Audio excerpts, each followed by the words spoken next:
चलो भाई पढ़ना स्टार्ट करें। जल्दी जल्दी बैठ जाओ, अपनी जगह ले लो। कल हम लोगों ने दिल्ली सल्तनत का पहला पार्ट पढ़ लिया था, जिसमें हमने बातचीत की थी दिल्ली सल्तनत के 4 बड़े लोगों की, और ख़त्म किया था गोपालगिरी के दुर्ग पर। दिल्ली सल्तनत हम कई दिनों से पढ़ रहे थे मध्यकालीन हरियाणा का इतिहास, जिसमें हमने 3-4 नाम पढ़े थे। अलप्तगीन, सुबुक्तगीन, महमूद गजनवी और गौरी। ये तीनों एक ही वंश के हैं।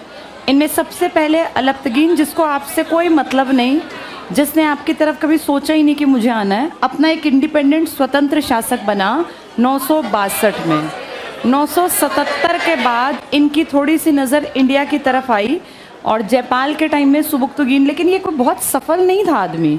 अगर सफलता की कसौटी पे देखें तो गजनवी की बराबरी कोई नहीं कर सकता, जिसने 1000 से 1027 तक 17 बार आक्रमण, और हरियाणा में जब भी आया तो 2 बार मेन आया, 1009 और 1014। इसके बाद इसके वंशजों की बात करें तो 1037, 1043। इब्राहिम नाम का इसका एक सेनापति था, जो कि आपके यहाँ 1000, ये मान के चलो कि इनका एक लंबे टाइम तक यहाँ दबदबा बना रहा, और इसका फ़ायदा उठाना चाहा मोहम्मद गौरी ने। और उसको लगा भाई ये गजनवी हमारे ही तो एरिया के थे, जैसे कोई मान लीजिए गुजरात से जाके कहे इंडिया मेरा ही है, तो ऐसे गौरी ने कहा भाई गजनवी वाला जो इलाका है ये हमारा ही तो है, तो इस हिस्से पे मेरा अधिकार। और इसने टारगेट बनाया हरियाणा से दिल्ली तक पहुंचने का। लेकिन उस टाइम तक दिल्ली में तोमर कमज़ोर होके, और अपने यहाँ कौन लोग आ गए थे? चौहान। हम अच्छी तरह जानते हैं भादानक, चौहान, तोमर, ये इकट्ठे इकट्ठे से पनप रहे थे, जिनमें सबसे फाइनल स्टेज में आके ताकतवर चौहान निकले। और चौहानों का मेन राज जो कहलाता है वो 12वीं शताब्दी 1100 कुछ में, तो इनका खात्मा हो रहा था इन तोमरों का, और चौहान नए आ रहे थे। उस टाइम पर जब दिल्ली हरियाणा की बेल्ट पे चौहान अपना राज समझ रहे थे, तभी गौरी को भी लगा कि मुझे भी दिल्ली हरियाणा की बेल्ट की तरफ चलना चाहिए, क्योंकि थानेसर तक के इलाके पे इन्होंने इब्राहिम और पुराने टाइम में लोगों को देखा था। इसी चक्कर में पृथ्वीराज चौहान और मोहम्मद गौरी की कहाँ पर लड़ाई हुई? तराइन। और तराइन की हिस्ट्री आप जानते हैं, पहला ये जीत गया, फिर ये हार गया, और इसकी हार के बाद आपके यहाँ पर एक बड़ा नाम जो आपको दिखाई दिया था, ऐबक। ऐबक एक सच में काबिल सेनापति था, और इसका एग्जाम्पल आपको हरियाणा के जाटवा, फिर आगे नीचे मुड़ने पर मेवात और रेवाड़ी में आपने देखा कि जो आपके यहाँ लोकल हेमराज और तेजपाल ने काम किया जनता के साथ, तो उस टाइम पर जो इनको संभालने भेजे वो तो मर गए, लेकिन फिर जैसे ही ऐबक अपनी ताकतवर सेना के साथ पहुंचा तो ऐबक का सिक्का यहाँ चल गया, और हमारे हरियाणा के मेवात का कौन था? मेवात में हेमराज, और यहाँ था तेजपाल। और इसके अलावा हाँसी में हमने देखा था जाटवा। जाटवा पहले काम कर रहा था गोविंद राय, हमने पढ़ा। गोविंद राय तो हाँसी हिसार का था ही प्रमुख, इसने मदद की थी गौरी की, और उसी चक्कर में फिर ये सेकेंड लड़ाई 1192 में मारा गया। इसकी बेल्ट संभाली थी जाटवा ने, जिसको भी ख़त्म कर दिया ऐबक ने। मेवात संभाला था हेमराज में, जिसको भी ऐबक ने, और रेवाड़ी तेजपाल, जिसको भी ख़त्म कर दिया ऐबक। और इस तरह हम देखते हैं ऐबक ने अपना पूरे हरियाणा की बेल्ट पे एक दबदबा बना लिया। ऐबक अपने यहाँ इसलिए छा गया क्योंकि गौरी मर गया 1206 में, और इसी की मृत्यु के साथ यहाँ सल्तनत स्टार्ट हुई दिल्ली। इस दिल्ली सल्तनत के साथ 3 बड़े आदमी, ऐबक, यल्दौज, कुबाचा। ये कुबाचा ने कहा भैया मैं तो पाकिस्तान के आसपास की पट्टी संभाल लूँगा। इस ऐबक ने कहा मैं दिल्ली, लाहौर, अजमेर वाली बेल्ट संभाल लूँगा। और जो एक सबसे ताकतवर था यल्दौज, ये वापस चला गया गौर, क्योंकि राजा तो वहीं का था ना इनका, जिसके ये गुलाम थे, वहाँ गौर में बैठा रहा। ऐबक तीनों अपने अपनी बेल्ट संभालते रहे, कोई दिक्कत नहीं हुई। लेकिन जैसे ही ऐबक मरा 1210 में, तो फिर इसका दामाद, जिसका नाम था इल्तुतमिश, ये इसका गुलाम भी था, दामाद भी। जैसे ये बना तो इन दोनों को लगा कि ये फ्री की प्रॉपर्टी इसको क्यों दी जाए। कुबाचा और यल्दौज को फील हुआ कि ये प्रॉपर्टी हमारे दोस्त की, तो हम लोग इसके हकदार हैं, हमने जीत के ये हासिल की थी। कुबाचा और यल्दौज दोनों के दिमाग में ये बात आई। यल्दौज ने अटैक किया इल्तुतमिश के ऊपर, जिसमें इल्तुतमिश ने चालाकी से किसकी मदद ले ली? कुबाचा। यानी दोनों दोस्तों को एक तरह से फूट पड़वा के अपनी तरफ फेवर में कर लिया इल्तुतमिश ने कुबाचा को। और यल्दौज जब वहाँ से एक बार पहले आया, लेकिन जब मेन आया तब वहाँ से भाग के आया था। कारण था इसके ऊपर किसने हमला कर दिया था? दुनिया के सबसे ताकतवर कम्युनिटीज़ में चंगेज़ खान, जिसका वंशज आगे जाके बाबर तुम्हारे हरियाणा के पास आएगा। तो चंगेज़ खान से बचते हुए इसका पीछा कर रहा था। मंगबरनी की कहानी कभी इंडियन हिस्ट्री में आपने अगर सुनी हो, नहीं सुनी कोई बात नहीं। यल्दौज भागते भागते इल्तुतमिश की टेरिटरी में आ गया। कहाँ पर? तराइन। इसी को आप कहते हैं तरौरी या तरावड़ी। और यहाँ जाके फिर 1215 में एक युद्ध हुआ, तराइन का तीसरा युद्ध। एक लेखक कहता है ये युद्ध कहाँ हुआ था? हाँसी में। और हमने ये भी पढ़ा था, मिन्हाज नाम के आदमी ने इसका वर्णन किया है। फाइनली ये हुआ कि यल्दौज मारा गया। कुबाचा ने किसकी मदद की थी? इल्तुतमिश ने कुबाचा को कुछ नहीं कहा, और कुबाचा ने अपने आप को पहले सिरसा का हाकिम और बाद में बोला मैं सिरसा का स्वतंत्र हूँ। जब ये स्वतंत्र शब्द सुना तो किसके कान खड़े हुए? इल्तुतमिश, कि आज ये यहाँ का स्वतंत्र है, कल दिल्ली का स्वतंत्र बनने की कोशिश करेगा।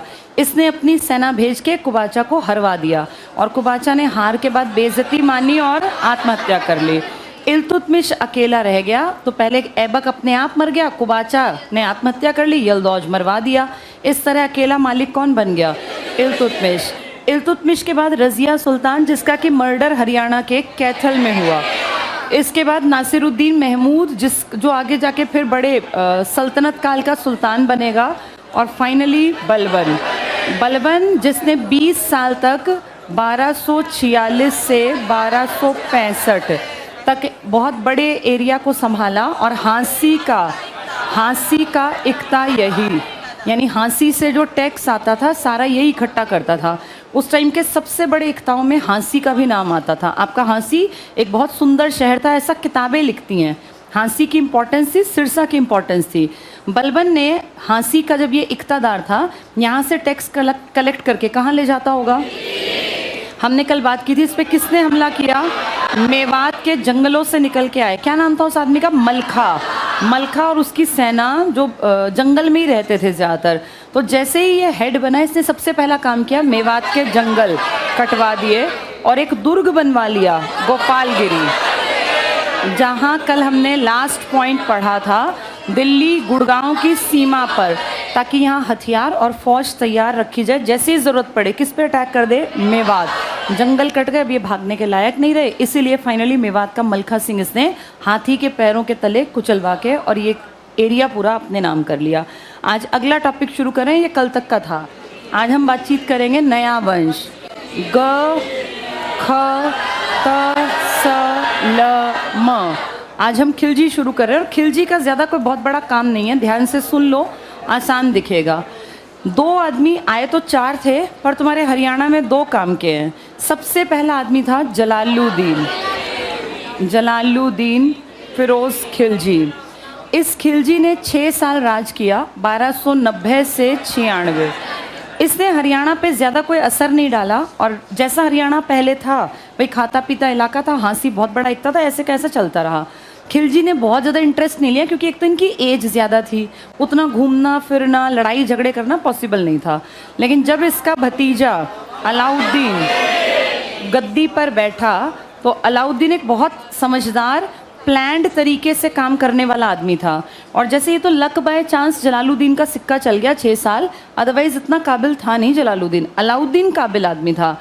इसने 1296 से 1316 20 साल काम किया। पर इन 20 सालों का इतिहास में इतना रिकॉर्ड है कि इन 20 सालों से आज तक आपकी जो सरकारें हैं ना, इनके कामों को, इसकी नीतियों को फॉलो करती हैं। और ये अनपढ़ था। अलाउद्दीन, अकबर और एक ये मैसूर वाला हैदर अली, ये 3 इंडिया के बेस्ट एडमिनिस्ट्रेटर थे। एडमिनिस्ट्रेटर डीसी होता है आज, आईएएस ऑफिसर होता है ना, उसका काम होता है एडमिनिस्ट्रेशन का। कितनी किताबें पढ़ता है, कितना कुछ सीखता है। कितनी ट्रेनिंग लेता है, तब जाके डीसी लगता है इंसान, बहुत ज़्यादा कैलिबर वाला। और ये 3 आदमी अनपढ़, अलाउद्दीन भी पढ़ा लिखा नहीं था, अकबर भी और हैदर अली, लेकिन तीनों ने अपने टाइम को बेस्ट बनाया, बहुत प्लान्ड तरीके से सोच समझ के हर चीज़ के विकास पे काम किया। अलाउद्दीन के टाइम में आपके यहाँ बाहर से फिर दोबारा एक बार ताकतवर मंगोल आक्रमण होने लग गए।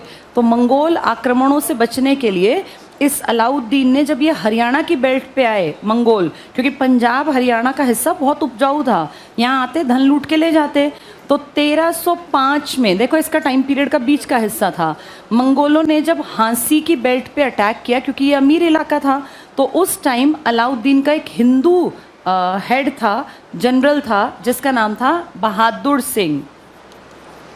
उसका नाम था बहादुर सिंह, अपने नाम में वो नानक लिखता था। तो बहादुर सिंह नानक ने हरियाणा संभाला किसके टाइम पर? जब किन लोगों का अटैक हुआ? मंगोलों का। तो ये बड़ी बात थी कि हरियाणा की बेल्ट पे मंगोलों के आक्रमण को संभालने वाला आदमी कौन था? बहादुर सिंह नानक। इसके बाद अलाउद्दीन ने 20 साल काम किया, क्योंकि ये ताकतवर सेना का मालिक था, तो ज़्यादा विद्रोह आप लोगों ने किए नहीं, ठीक है, छुटपुट विद्रोह हुए, ज़्यादा फर्क नहीं पड़ा, और हरियाणा आराम से बढ़िया बेल्ट 20 साल काट गई।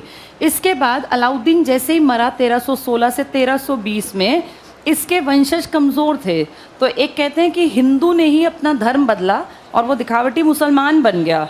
और इस बात से एक आदमी गुस्से में आ गया, जो उस टाइम पर दीपालपुर का मुखिया था, जिसका नाम था गाजी। ये उपाधि ली थी उसने, नाम था गयासुद्दीन तुगलक। ये यहाँ का हेड मान लो, दीपालपुर का प्रमुख था, मुखिया था, मुफ्ती कह देते थे। और इसने कहा कि ऐसे कैसे कोई हिंदू हम पे राज करेगा? हमारे बाप दादा परदादा, हमारे पूर्वज तुर्की लोगों की, जो हमारे इस्लाम धर्म को रिप्रेजेंट करते हैं, उनकी प्रॉपर्टी, उनकी मेहनत से खड़ी की गई पूरी प्रॉपर्टी पर ऐसे कैसे कोई भी आके बैठ जाएगा? और गाजी, इसका मतलब विधर्मियों का नाश करने वाला। तो ये टारगेट बना के आया कि जो अलाउद्दीन के बाद हिंदू ये धर्म बदल के मुसलमान बन गया ना, मैं इसको खात्मा कर दूंगा। ये अपना प्लान करके आ रहा है। यहाँ पे एक हेड है जो बन गया मुबारक शाह, यही है वो, 8 महीने का राजा है, कुछ नहीं किया इसने। लेकिन इसके टाइम पे एक आदमी खुसरो शाह है। खुसरो शाह प्लानिंग करेगा कि मैं इसको मार के और दिल्ली की गद्दी हथिया लूँ। यानी दिल्ली की गद्दी पे 2 लोगों की नज़र आ गई, एक तो खुसरो शाह की और एक दीपालपुर का गाजी बेग तुगलक कह लो या गयासुद्दीन तुगलक। अब एक सीट पे 2 ताकतवर आदमी अगर बैठना चाहते हैं तो ऑब्वियसली इनमें लड़ाई होगी, और ये लड़ाई आपके हरियाणा के सिरसा में होगी। उस टाइम सिरसा को कहीं कहीं किताबों में से लिए सुरसती ये लिखा हुआ है, या सरसुती ये वर्ड मिलेगा तुम्हें। इसका युद्ध हुआ था, पेपर में आ जाएगा, सरसुती या सुरसती का युद्ध किन किन के बीच हुआ। तो ये दिल्ली की गद्दी के लिए 2 ताकतवर राजा आपस में, राजा तो क्या है, ये दोनों हेड थे एक एक एरिया के, ये लड़ेंगे। दीपालपुर का हेड कौन है? ये इसका कहना है कि ये हिंदू मुसलमान बनके कैसे हमारे ऊपर राज करेगा, हम ओरिजिनल मुसलमान इस पे बैठेंगे। तो इसने अपने नाम के आगे गाजी, गाजी मतलब विधर्मियों का नाश करने वाला। लेकिन जब तक ये दिल्ली की तरफ आया तब तक कौन आ गया यहाँ? खुसरो शाह ने कहा तू तो आके उसको हटाएगा, मैं इसका मर्डर कर दूंगा। तब तक इसने इसका मर्डर कर दिया, तो इसको लगा मैंने मारा तो मैं हकदार। अब ये और ये आपस में लड़ेंगे, कहाँ पर? सिरसा में। ये किसके काल के बाद की घटना है? कौन मर गया? अलाउद्दीन खिलजी। अब इन दोनों में युद्ध होगा और इस युद्ध में ये जीत जाएगा, और इसीलिए आगे जाके आपको कौन सा वंश दिखेगा? तुगलक वंश। तो तीसरा वंश है जिसका नाम है तुगलक वंश। तुगलक में आपके यहाँ सबसे पहला नाम आपने देख ही लिया, कौन आया? गयासुद्दीन तुगलक। इसने सिर्फ 5 साल राज किया, 1320 से 1325। लेकिन इसने इन 5 सालों में खेती के ऊपर काम किया, क्योंकि देखो आपके एरिया से आया तो ये कॉमन सेंस है कि खेती ये देख के आया। इसने बहुत ज़्यादा कोशिश की कि नहरों के ऊपर काम हो, कृषि का उत्पादन बढ़ाया जाए। तो आपके हरियाणा में कृषि और नहर तो मेन चीज़ थी, इसीलिए हरियाणा खुश था। किसके टाइम पर? तो हमने ज़्यादा विद्रोह भी नहीं किए भाई, इस आदमी ने हमारे जो मेन ज़रूरत थी खेती और नहर, इस पे काम कर दिया। इसके बाद 5 साल बाद ये मर गया और इसके बाद इसका बेटा जो कि पढ़ा लिखा बहुत था, MBT मोहम्मद बिन तुगलक, ये राजा बन गया, सुल्तान बना। लेकिन इसकी कागज़ी पढ़ाई कहीं रियल में काम नहीं आई। दो तरह के लोग होते हैं, एक होते हैं किताबी पढ़े लिखे, उनको किताब से सारी चीज़ें पता होती हैं, लेकिन जब वो लाइफ की प्रॉब्लम्स फेस करते हैं तो वो कुछ भी नहीं कर पाते। कई बार देखा नहीं, बड़ी बड़ी पोस्ट पे बैठे लोग सुसाइड कर लेते हैं, कई बार आईपीएस आईएएस इस तरह के लोग। इसका मतलब वो लोग कहीं ना कहीं किताब में तो बहुत आगे थे, लेकिन लाइफ की दिक्कतों से जूझना उन्हें आया ही नहीं। ये चीज़ ज़िंदगी को कामयाब नहीं कर सकती अकेली, इसके साथ लाइफ में एक्सपीरियंस भी होना चाहिए। और ज़िंदगी में जितने लोग सच में कामयाब हैं ना, उन सबको उठा के पढ़ो, चाहे वो अब्राहम लिंकन थे या स्वामी विवेकानंद थे। इन सब ने लाइफ को बहुत करीब से, प्रॉब्लम्स को देखा। ऐसा कोई नहीं मिलेगा जो हमेशा फूलों की सेज पे बैठा रहा बच्चे से, बचपन से और बुढ़ापे तक, और वो कहे कि मैंने लाइफ में बहुत सक्सेस हासिल की। सक्सेसफुल होने के लिए सही टाइम पे सही डिसीजन लेना बहुत ज़रूरी है, और ये तब आता है, ये कामयाबी तब मिलती है जब आप लाइफ में एक्सपीरियंस गेन करते हैं। और अपने घर में एक एरिया में, जिसको आप कहते हैं भाई ये हमारा कंफर्ट जोन है, हर इंसान का एक कंफर्ट जोन होता है, घर परिवार। जब तक तुम घर में हो, अंदर हो, पेरेंट्स का सिर पे हाथ है, बड़े भाई बहन है, तुम्हें चिंता नहीं होती। लेकिन जिनके पेरेंट्स चल बसे, जिनके ऊपर जिम्मेदारी एकदम से आन पड़ी, या जिनके पापा ज़्यादा बीमार हो गए, घर का एकदम से सारा काम धाम संभालना पड़ा, आप देखते हैं उनका बिहेवियर, उनका व्यवहार बदलता है। ये सब चीज़ें एक्सपीरियंस कहलाती हैं। ज़्यादा एक्सपीरियंस होगा और एक्सपीरियंस के साथ आप में बुद्धि भी होगी, तो आपके कामयाब होने के चांसेस ज़्यादा हैं। जो आप सिर्फ घर में बैठे रहेंगे और एक नौकरी की बस, अपने घर से स्कूल गए, फिर कॉलेज गए, फिर यहाँ आ गए, हो सकता है आप कामयाब हो जाए नौकरी की हद तक, लेकिन लाइफ में कामयाब होने के लिए ये एक्सपीरियंस बहुत मैटर करता है। इस लड़के को पढ़ाई लिखाई तो बहुत पढ़ी, अरबी, फारसी, दुनिया भर की किताबें, लेकिन ये कभी ज़िंदगी में ज़्यादा बाहर निकला नहीं, और इसीलिए ये किताबी तो हेड था, चीज़ों में बहस कर सकता था, लेकिन लाइफ में कब क्या डिसीजन लेना है इसको कभी अकल नहीं आई। और इसीलिए हरियाणा तो इसका प्रबल विरोध करेगा, क्योंकि ये जितने डिसीजन लेगा उनका असर हमारे ऊपर साफ पड़ेगा। इसका सबसे पहला गलत डिसीजन, इसने दोआब में टैक्स बढ़ा दिया। दोआब में हम भी तो पढ़ते हैं, हमारे यहाँ यमुना घग्गर का उपजाऊ मैदान है, इसने कहा यहाँ टैक्स बढ़ा दो। जैसे ही टैक्स बढ़ाने की बात की, किसान दे देते टैक्स, लेकिन अचानक से सूखा पड़ गया, अकाल पड़ गया, लोगों को उतना भी खाने को नहीं मिला जितना कि बेसिक ज़रूरत थी, और इसके आदमी आके बोले टैक्स दो। इन्होंने कहा टैक्स कहाँ से दे जब है ही नहीं। इसी को बोलते हैं एक्सपीरियंस। अगर इसको देखें, इसके पिताजी को महज 5 साल में अपना एक नाम खड़ा कर लिया था। 5 साल होते क्या हैं, जबकि इनके पास कोई बैक नहीं थी, इसके पास 5 साल की बनी बनाई बैक थी। पिछले सारी प्रॉपर्टी जो दिल्ली सल्तनत की इसी को तो मिली होगी, लेकिन इसके पास क्या कम था, एक्सपीरियंस। और इसीलिए एमबीटी के टाइम में हरियाणा में काफ़ी सारे क्या उठ खड़े हुए विद्रोह, कई जगह किसानों ने तोड़फोड़ की, विद्रोह की, और टैक्स नहीं भरेंगे ये नारा लगा दिया। अपनी गलतियों के चलते ये आदमी राज तो कर गया, खैर 25-26 साल, 1325 से 1351, लेकिन कभी भी ये किसी के मन से अच्छा राजा नहीं कहलाया, और सबको लगता था बोझ है, बस ढोना भर है। तो एमबीटी का बहुत पॉजिटिव इमेज आपके हरियाणा में नहीं बनी।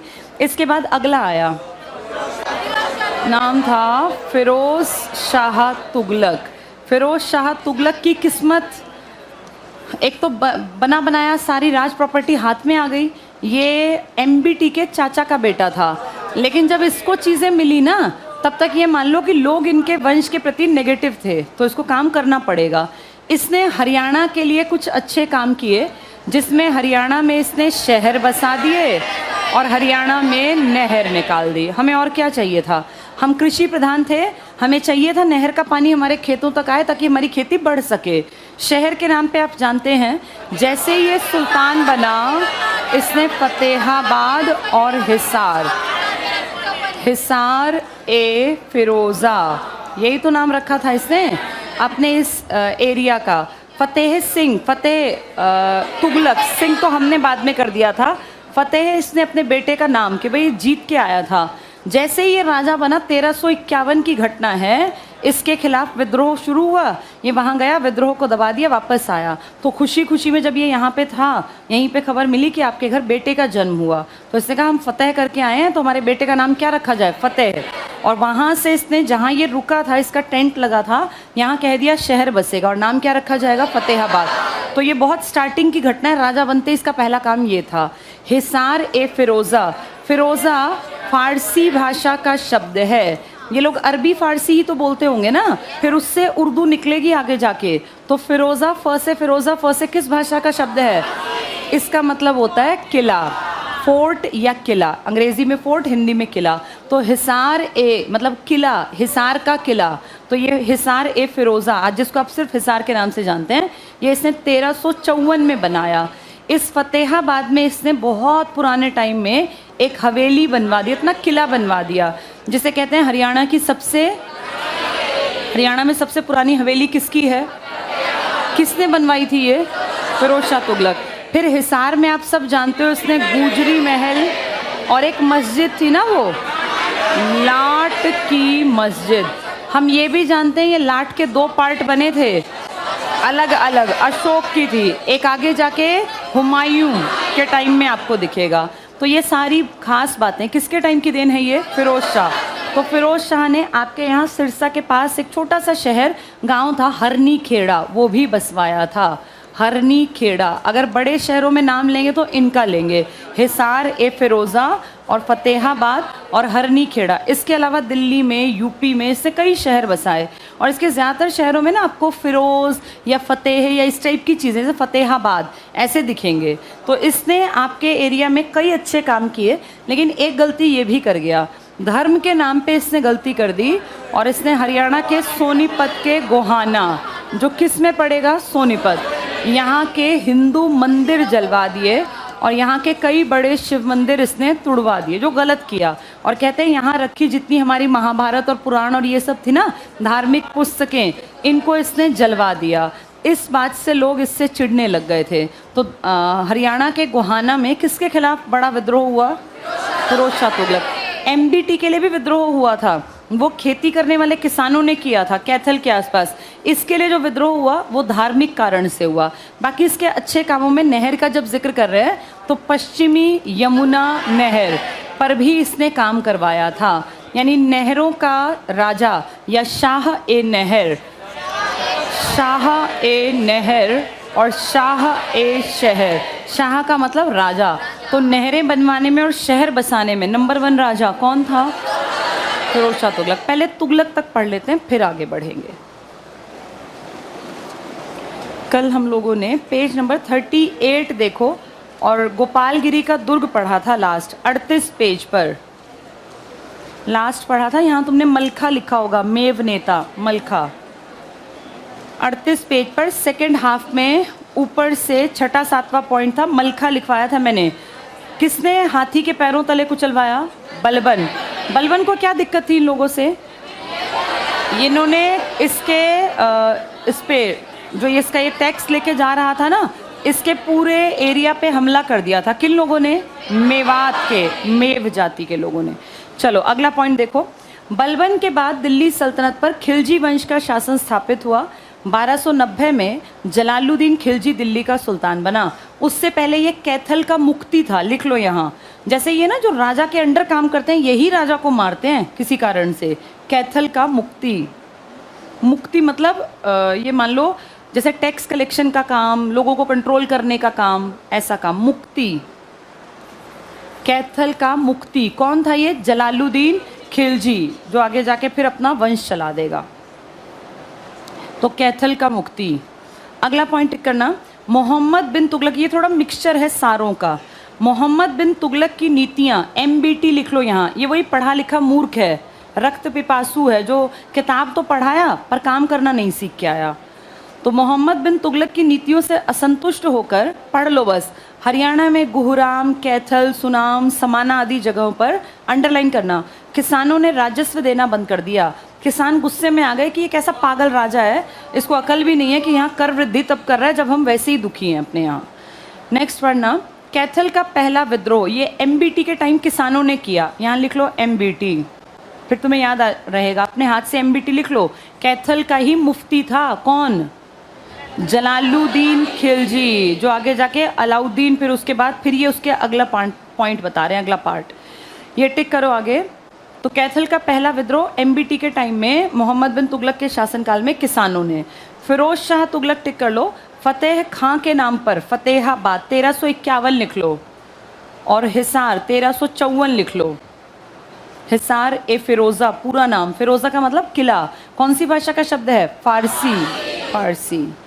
आगे पढ़ना, नामक नगर बसाए, इसके शासनकाल में गोहाना में विद्रोह हुआ, किसने किया था ये किसानों ने नहीं किया, ये धर्म के नाम पे जनता ने किया। यहाँ लिख लो धर्म, अलग अलग कारण होते हैं विद्रोह के। तो गोहाना में फिरोज शाह तुगलक के खिलाफ धार्मिक कारण से विद्रोह हुआ, जबकि इसके कज़न के खिलाफ विद्रोह कैथल में क्यों हुआ था? खेती की गलत नीति के कारण। तो दोनों भाई कज़न है, ये दोनों के टाइम पे विद्रोह। गोहाना का कारण था शिव मंदिर तोड़ दिए, हमारी किताबें जला दी थी। नेक्स्ट करना, तैमूर लंग, अभी ये मैंने पढ़ाया नहीं है, इसको 2 पॉइंट को छोड़ दो, वापस आएंगे ना जब इसके टॉपिक पर, एक बड़ा टॉपिक है ये, फिर करा दूंगी। खिलजी वंश पे आ जाओ पहले। इसामी नाम का एक लेखक बताता है कि 1305, अंडरलाइन करो, कौन था बताओ? 1305, 1290 से 96 और 96 से 1316, कौन था ये? अलाउद्दीन खिलजी। अभी मैंने बताया था हिंदू आदमी को इसने, क्या नाम था उसका? बहादुर सिंह नानक, इसका जनरल था। कहाँ उसने संभाल लिए थे वो विदेशी मंगोल?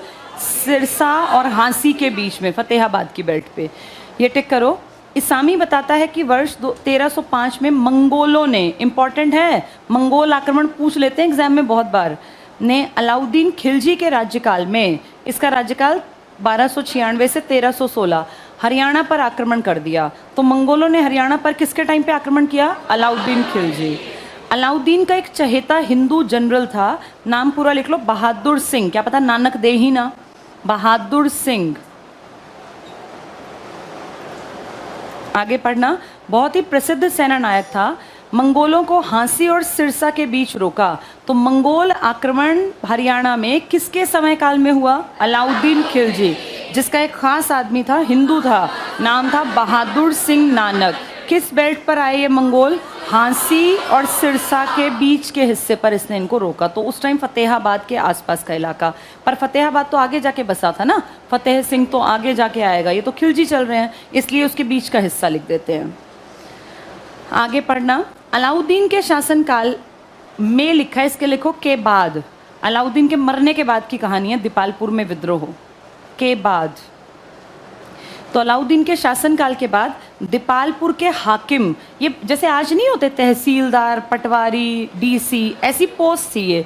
अभी तुम मुक्ति लिख के आए थे, किसके नाम के आगे? जलालुद्दीन खिलजी। कहाँ का था? कैथल का। अभी किसने अटैक किया हमारे ऊपर? मंगोलों ने। कौन राजा है हमारा? अलाउद्दीन, जिसका एक खास जनरल का नाम है बहादुर सिंह। कौन सी बेल्ट में रोक लिए? हांसी और सिरसा के बीच में। फतेहाबाद उस टाइम था नहीं, इसलिए कहते हैं बीच में। आगे टिक करो। अलाउद्दीन के शासनकाल के बाद दीपालपुर के हाकिम थे, जो वहाँ से टैक्स कलेक्ट करते होंगे, गाजी मलिक। इसका नाम वास्तव में गाजी मलिक था, इसका नाम गयासुद्दीन है। ये गाजी क्यों इसने धारण किया? कि मैं विधर्मियों का नाश करूँगा, और दिल्ली में जो मुसलमान बन के बैठा है वो असली मुसलमान नहीं है, वो हिंदू है। ये टिक कर लो, गाजी मलिक। गाजी के ऊपर लिख लो उपाधि, विधर्मियों का नाश करने वाले होते हैं गाजी। चलो आगे टिक करना। गाजी मलिक ने विद्रोह कर दिया, वो निर्विरोध, बिना विरोध के सिरसा तक आ पहुंचा, परंतु यहाँ उसे खुसरो शाह की सेना ने रोक लिया। कौन खुसरो शाह? जो दिल्ली में बैठना चाहता है, किसका मर्डर करके आया है? मुबारक शाह। और उसे लगता है राजा को मैंने मारा तो मैं ही राजा बनूंगा, यानी दो दुश्मन बन गए आपस में। कौन कौन? गद्दी है दिल्ली सल्तनत की, और एक तरफ से आ गया कौन? गाजी। गाजी का मतलब है गयासुद्दीन। गयासुद्दीन इस चक्कर में आ रहा है कि भाई मेरे धर्म का नाश हो रहा है तो मैं दिल्ली संभालूंगा, अपने धर्म को आगे बढ़ाऊंगा। ये तो धर्म से प्रभावित है। और दूसरे आदमी का नाम क्या है? खुसरो शाह। ये किसका मर्डर कर देगा? दिल्ली में कौन बैठा है? मुबारक शाह, जिसने धर्म बदल रखा है, जो असलियत में हिंदू है बन के क्या बैठा है? मुसलमान। इसने इसका मर्डर करके इसको लगा कि भाई दिल्ली की गद्दी मेरी, क्योंकि मैंने मारा है। लेकिन वहाँ से कौन चल पड़ा है? गयासुद्दीन, जो किसका मुखिया है? दीपालपुर का। तो अब ये इसको रोकने के लिए किस तरफ चला जाएगा? सिरसा। और सिरसा का नाम ही क्या है? सरस्वती या सुरसती। इसलिए सुरसती का युद्ध किस किस के बीच होगा? खुसरो और गयासुद्दीन, जिसमें कौन विजयी होगा? गयासुद्दीन। तभी तो इनका आगे नाम चलेगा तुगलकों का। चलो पढ़ो अब अगला पॉइंट ध्यान से। इस पॉइंट को दोबारा पढ़ के देख लो। उसे खुसरो शाह की सेना ने रोक लिया। यहाँ लिख लो सरस्वती का युद्ध, इसी के पास सरस्वती, उसी को सुरसती भी कहते हैं, सुन के लगता है सरस्वती, लेकिन ये सिरसा का जिक्र कर रहे हैं। सरस्वती,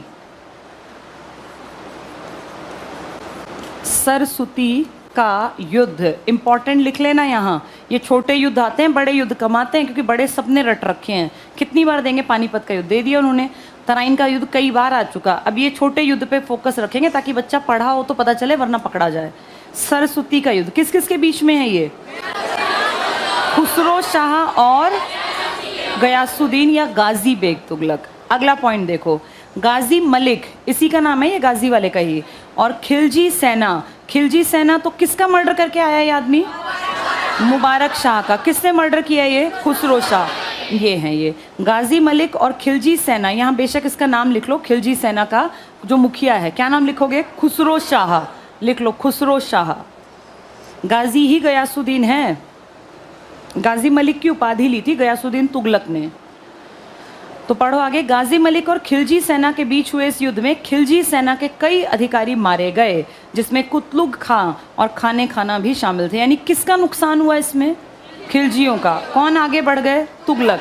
तभी तो तुगलक जीत गए। अगला पॉइंट पढ़ लो, मिफ्ताउल फुतूह, ये बुक का नाम है, इसके लेखक इंपॉर्टेंट है, किताब नहीं। अमीर खुसरो। अमीर खुसरो एक ऐसा आदमी है जो बलबन के बेटे के फोर्ट में, किले में, बलबन का बेटा जो था ना, ये बार बार मंगोल आते थे, तो इन मंगोलों से निपटने के लिए बलबन ने पाकिस्तान के पास फोर्ट बनवा दिए। इन फोर्ट को संभालता था बलबन का बेटा, लेकिन एक मंगोलों का आक्रमण इतना भयानक था कि बलबन का बेटा मारा गया। वो तो मारा गया, उसके दरबार से ये पढ़ा लिखा आदमी, जिसका नाम क्या है ये? अमीर खुसरो, ये वहाँ से उठ के आया और आके बलबन को बोला, जी आपके बेटे ने हमारी बड़ी केयर की, वो तो बड़ा समझदार था और आपके बेटे ने पढ़े लिखे लोगों को हमेशा इज्जत दी, तो हम अब कहाँ जाएं? आपका बेटा तो चला गया, लेकिन हम कहाँ जाएं? तो बलबन ने कहा, चिंता ना करो, मेरा बेटा चला गया, लेकिन आप लोग पढ़े लिखे हो, आपके ज्ञान के दम पे आपकी हर जगह इज्जत होगी। और उस दिन से अमीर खुसरो, कोई आया कोई गया, इसकी जगह बनी रही। बलबन का बेटा कब रहा होगा सोचो, बलबन 1266 से 46 के बीच में था, और उसके 86, उसके सामने ये मर गया। तो सोचो इसके बाद, बलबन के बाद तो फिर कै खुसरो, कैमूर्स, फिर जलालुद्दीन खिलजी, फिर अलाउद्दीन खिलजी। ये अमीर खुसरो एक ऐसा आदमी है जो बैठा ही रहा, राजा आए चले गए, आए चले गए। कितने सुल्तान? 7। और इसकी नॉलेज इतनी बढ़िया थी तो लोग इसकी रिस्पेक्ट करते थे। ये किताब लिख देता था, जो राजा अच्छा काम करता किताब में उसको अंकित कर देता, राजा खुश हो जाता। सबने इसकी इज्जत की इसकी नॉलेज के दम पर। तो इसकी किताबों से हमें पता चलता है कि हिस्ट्री कैसी थी, वही बता रहे हैं ये। अमीर खुसरो के अनुसार, अंडरलाइन कर लो, गाजी मलिक की विजयी सेना ने सिरसा पर अधिकार करके हांसी को हथिया लिया। अब ये सिरसा, हांसी, अभी हम किसके अंडर पढ़ रहे थे? ये अलाउद्दीन खिलजी। याद है उसका जनरल क्या नाम था? बहादुर सिंह नानक। किसको भगाया था? तो इसका मतलब ये बेल्ट किसके अंडर थी? अलाउद्दीन। अलाउद्दीन मर गया, उसके बाद उसके कमज़ोर, जिनमें क्या नाम पढ़ा आपने? मुबारक शाह, जिसका मर्डर कर दिया खुसरो शाह ने। और खुसरो शाह को लगा दिल्ली का मैं राजा बनूंगा, पर वहाँ से कौन आ गया? गाजी, गाजी मलिक या गाजी बेग तुगलक, या जिसका नाम है गयासुद्दीन तुगलक। इनका युद्ध कहाँ हुआ? सरस्वती में, ये सिरसा का इलाका। और अब इस बेल्ट पर, क्योंकि अलाउद्दीन तो मर गया, तो किसका कब्जा हो गया? इस गाजी मलिक का। वही बता रहे हैं ये टिक कर लो। गाजी मलिक की विजयी सेना ने सिरसा पर अधिकार करके हांसी को हथियाते हुए, आगे सिर्फ पढ़ लो, मदीना, रोहतक, मंदोनी, पालम के रास्ते लहरावत में डेरा डाला, जहां सुल्तानी सेना से एक और छोटा सा उसको युद्ध करना पड़ा। इसमें भी अब सुल्तान की मेन सेना तो कमज़ोर हो गई, क्योंकि इसने वो अंडर कंट्रोल कर ली। इसमें भी विजय गाजी मलिक के हाथ लगी। तो अगर देखें, गाजी मलिक को दिल्ली की गद्दी हथियाने में बस एक मेन युद्ध करना पड़ा। कौन सा? सरस्वती। कहाँ का ये हेड था पहले? दीपालपुर का। और राजा को तो पहले ही एक ने मार दिया। किसने मार दिया? खुसरो शाह। और खुसरो शाह लड़ने कहाँ पहुँचा था? सरस्वती। जिस युद्ध में कौन जीता? फिर वहाँ से ये हांसी की बेल्ट पे अधिकार करते हुए और पालम से दिल्ली के रास्ते पहुँच गया। अगले पेज पर देखो, इसी पर इस प्रकार हरियाणा सहित उत्तरी भारत का बहुत बड़ा भूभाग गाजी मलिक का अधिकार हो गया। ये पॉइंट सबकी समझ में आ गया। ये हम इंडियन हिस्ट्री में नहीं पढ़ते सरस्वती का युद्ध, ये हमारे लिए इंपॉर्टेंट है क्योंकि हमारे इलाके में हुआ। इंडियन हिस्ट्री में दीपालपुर पढ़ते हैं, हरियाणा के बारे में नहीं पढ़ते। अगला स्टार्ट हो गया तुगलक वंश। ये लंबे टिकेंगे, कब से कब तक? 1320 से 1398। 98 में एक पैर से अपाहिज आदमी तैमूर इन लोगों पे अटैक करेगा 1398 में, और उसके बाद फिर आप देखेंगे कि इनके परिवार खानदान में कोई दिखाई नहीं देगा और एक नया वंश चल पड़ेगा अपने यहाँ, जिसे नाम दिया जाएगा सैयद वंश। ये भी काबिल नहीं है। और लास्ट में पठान आ जाएंगे, लोधी। ये कहाँ से आए हैं? अफगानिस्तान। तो सोचो इंडिया में कैसे बाहर के लोग आ रहे हैं, खूब पैसा इस्तेमाल कर रहे हैं, मज़े कर रहे हैं, राज कर रहे हैं, पीढ़ियाँ इनकी बढ़ रही हैं। आपके इंडिया में कोई काबिल नहीं था इस टाइम तक, और आप ये अब से नहीं देख रहे, आप ये कब से देख रहे हैं? 8वीं के बाद स्टार्ट हुआ था, क्योंकि जब हर्षवर्धन गुजर गया उसके बाद कौन बड़ा राजा था? कोई भी नहीं। पृथ्वीराज चौहान को हम अपने पार्ट पे बड़ा मानते हैं, लेकिन पृथ्वीराज की बेल्ट ज़्यादा बड़ी नहीं थी। 8वीं से लेके 18वीं तक इंडिया ऐसे ही, कभी किसी के हाथ, कभी ये अफगानिस्तान का आदमी हमारा थोड़ी हो सकता है, बाहर का था, ये पठान था। और इसने, अभी आगे बताऊंगी इसके बारे में, पहले इतना पढ़ो नहीं तो फिर सब मिक्स हो जाएगा। तुगलक वंश पे आ जाओ। पहला पॉइंट, मोहम्मद तुगलक, ये MBT की बात कर रहे हैं, के समय दिल्ली, हांसी, सिरसा के इक्ते अधिक प्रसिद्ध थे। दिल्ली तो था ही, हांसी और सिरसा ये 2 इंपॉर्टेंट शहर थे हमारे, ऐसा किताब में लिखा है। एक विदेशी आया था आपके यहाँ MBT के टाइम पर। MBT मतलब वो पढ़ा लिखा ना, ज़्यादा पढ़ा लिखा लेकिन समझदार नहीं था। इसके टाइम एक आदमी आया मोरक्को से,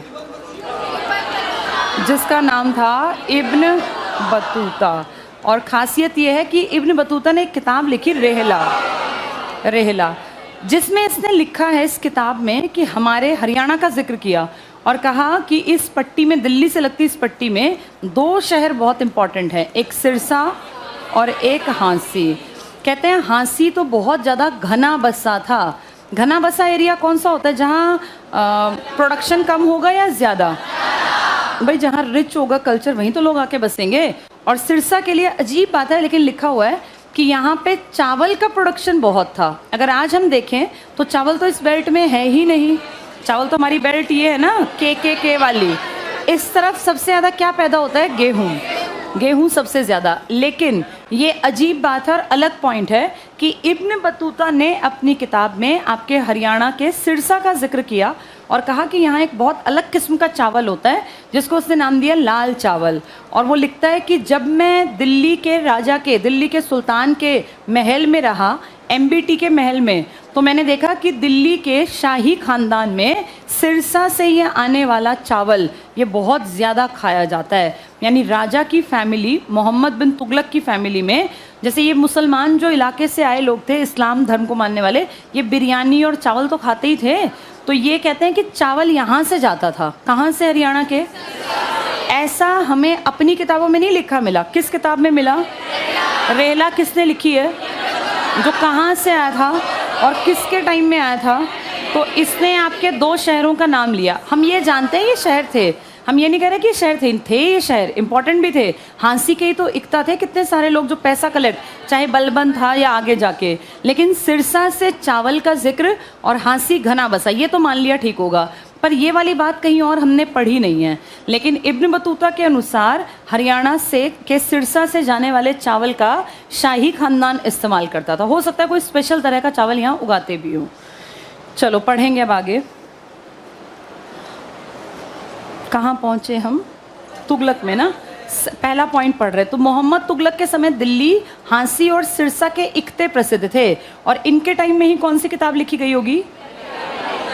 ये पॉइंट लिख लो, जहाँ लिखा ना हांसी और सिरसा। हांसी के पास लिखो सघन जनसंख्या वाला सुंदर शहर, ऐसा इब्न बतूता कहेगा। हांसी के पास सघन बसा शहर या सघन जनसंख्या वाला लिख लो, जैसा मन करे। सघन बसा लिख लो शॉर्ट में, सघन बसा नगर। और सिरसा के पास लिखो चावल के लिए प्रसिद्ध। आज अगर देखें तो चावल तो है ही नहीं इस तरफ, मतलब कम है, उतना नहीं है जितने इसने बखान किया। चावल के लिए प्रसिद्ध। कौन सी किताब में है ये बातें? लिख लो ये Rihla book, Ibn Battuta, Rihla नामक बुक में है, इब्न बतूता ने लिखी, जो मोरक्को से अफ्रीका से आया था एमबीटी के टाइम पर, उसने।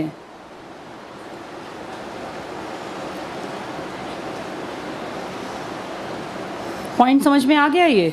अभी किसके टाइम पे अटैक हुआ था बाहर से? अलाउद्दीन। किसने संभाला था वो अटैक?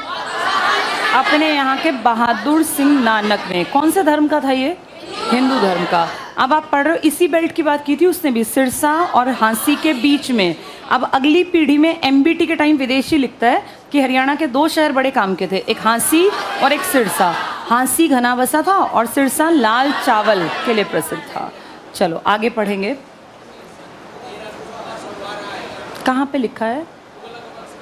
1320 लिखा है। अच्छा, ये 1398 इसलिए लिखा कि बीच का ब्रेक बता देंगे। 1398 से बाहर का आदमी आ गया, फिर जाके सैयद वंश आएगा 1414 में, जब फेमस हुआ था। 1398 के बाद ना कोई बड़ा वंश काम नहीं कर रहा था। अभी इसको पढ़ते हैं, फिर बता दूंगी मैंने क्यों लिखा था 1398, अभी आगे आ जाएगा। चलो ये टिक कर लो। सेकंड पॉइंट पे आ जाओ। फिरोज तुगलक ने नए नगरों की स्थापना की। आप जानते हैं 2 शहर इसने आपके हरियाणा में बसा दिए, हिसार फिरोजा, फतेहाबाद। यहाँ लिख लो, हिसार तो लिखा ही है, 1354 लिख लो। कौन सी शताब्दी में बसाए हैं? तुम्हें पता है, हमेशा अगली बोलते हैं, 14वीं सेंचुरी में।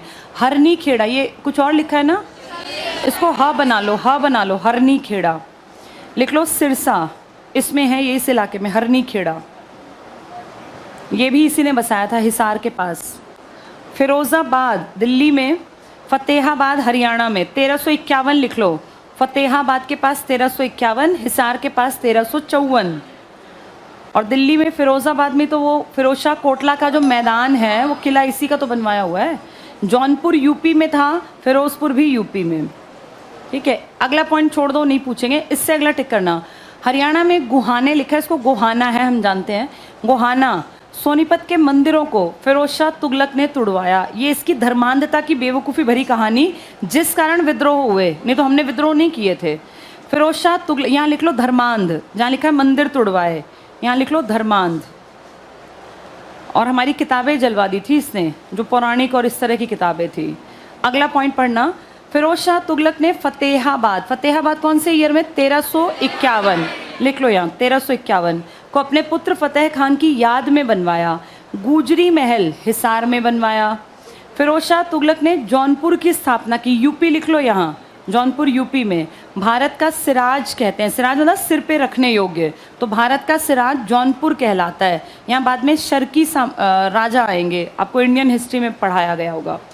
नेक्स्ट टिक करना। पटियाला से हरियाणा में घग्गर नदी से नहर बनवाई। तो नहरें बनवाने का काम किसने किया था? फिरोजशाह तुगलक ने। और कई अलग नहरों का लिख लो यहाँ, शाह ए नहर, नहरें बनवाई। उसका राजा शाह ए शहर, शाह ए नहर, फिरोज शाह तुगलक। बस एक गलती कर गया, कहाँ के मंदिर? गोहाना। तो धार्मिक विद्रोह किसके समय में हुआ? फिरोज शाह तुगलक। अदरवाइज इसके काम ठीक थे, बजाय एमबीटी के। अगला पढ़ना। हिसार में लाट की मस्जिद भी फिरोजशाह तुगलक द्वारा बनवाई गई। यहाँ लिख लो गुजरी महल भी लाट की मस्जिद के पास ऊपर था, फिर भी यहाँ अपने हाथ से लिख लो। और यहाँ जल्दी से लिखो फतेहाबाद की पुरानी हवेली भी, फतेहाबाद की पुरानी हवेली, वो उसका घर ही तो था, उसका महल था, फिर उसको हवेली नाम दे दिया। फतेहाबाद की पुरानी हवेली भी।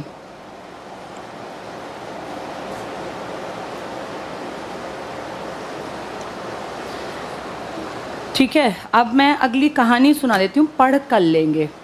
अब ध्यान से सुनो, बस 2-3 मिनट का मेन फोकस रखना। 1398 कौन आया आपके यहाँ? क्या नाम था उसका? तैमूर। तैमूर जब इंडिया आया, हम अपने हरियाणा से जोड़ के पढ़ेंगे।